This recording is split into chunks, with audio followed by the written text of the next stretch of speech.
என் போனுக்கு டெய்லியும் 100 கால் வருது சார், யாருன்னே தெரியல, தயவு செய்து நடவடிக்கை எடுங்க என பெண் ஒருவர் காவல் நிலையத்தில் அளித்த புகார்தான் இது.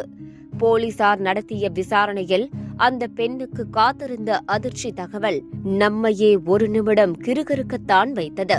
ஜப்பானை சேர்ந்த பெண் ஒருவரின் செல்போனுக்கு புது எண்ணில் இருந்து கால் வந்துள்ளது.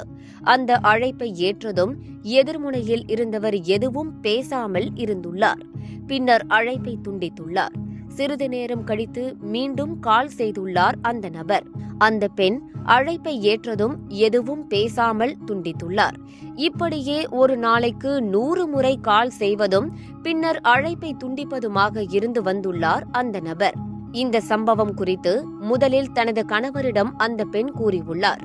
ஆனால் அவரோ அது பற்றி கொஞ்சம் கூட கவலைப்படாமல், அதெல்லாம் ஒன்னில்ல, பயப்படாத என அலட்சியமாக பதில் கூறியுள்ளார். கணவர் தன்னை ஆறுதல் படுத்தவே இப்படி கூறுகிறார் என அப்பெண் எடுத்துக்கொண்டுள்ளார்.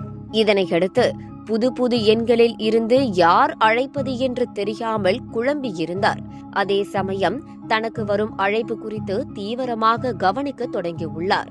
ஒரு கட்டத்தில் கணவர் மீது சந்தேகம் வரவே கணவரை கண்காணிக்க தொடங்கியுள்ளார் அந்த பெண்.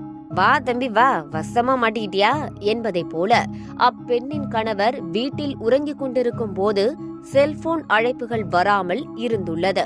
இதனை உறுதி செய்து கொள்ள நினைத்த அந்த பெண் ஒரு நாள் தன் கணவரை வலுக்கட்டாயமாக ஷாப்பிங்கிற்கு அழைத்து சென்றுள்ளார். அந்த நாள் முழுவதும் தனது கணவர் செல்போனை எடுக்காததையும் அந்த நேரத்தில் எந்த ஒரு செல்போன் அழைப்புகளும் வரவில்லை என்பதையும் கவனித்துள்ளார். இதுகுறித்து அந்த பெண் கொடுத்த புகாரின் பேரில் போலீசார் வழக்கு பதிவு செய்தனர். பின்னர் அப்பெண்ணின் கணவரை அழைத்து வந்து விசாரணை மேற்கொண்டதில் உண்மையை ஒப்புக்கொண்டுள்ளார். ஏன்பா இப்படி பண்ணீங்க என அவரிடம் போலீசார் கேட்டதற்கு, ஒருமுறை என் மனைவியிடம் வேறொரு ஆண் பேசிக் கொண்டிருந்தார். இருவரும் என்ன பேசினார்கள் என்று எனக்கு தெரியவில்லை. ஆனாலும் எனது மனைவி மற்ற ஆண்களுடன் பேசுவது எனக்கு பிடிக்கவில்லை. அதனால்தான் வேறு யாரும் என் மனைவியிடம் பேசக்கூடாது என நினைத்து இப்படி செய்தேன். இந்த விஷயத்தில் பிற ஆண்களுடன் பேசும் என் மனைவி மீது எனக்கு கோபம். அதனால்தான் அவரை தண்டிக்கும் நோக்கத்தில் இதனை செய்தேன் என கூறினார். கைது செய்யப்பட்டுள்ள நபர் செய்தது சட்டப்படி குற்றம் என்பதால் அவருக்கு தண்டனை கிடைக்கும் என உள்ளூர் ஊடகங்கள் தெரிவித்துள்ளன. இருப்பினும் அவருக்கு என்ன தண்டனை வழங்கப்பட்டது என்பது தொடர்பான தகவல்கள் இன்னும் கிடைக்கவில்லை.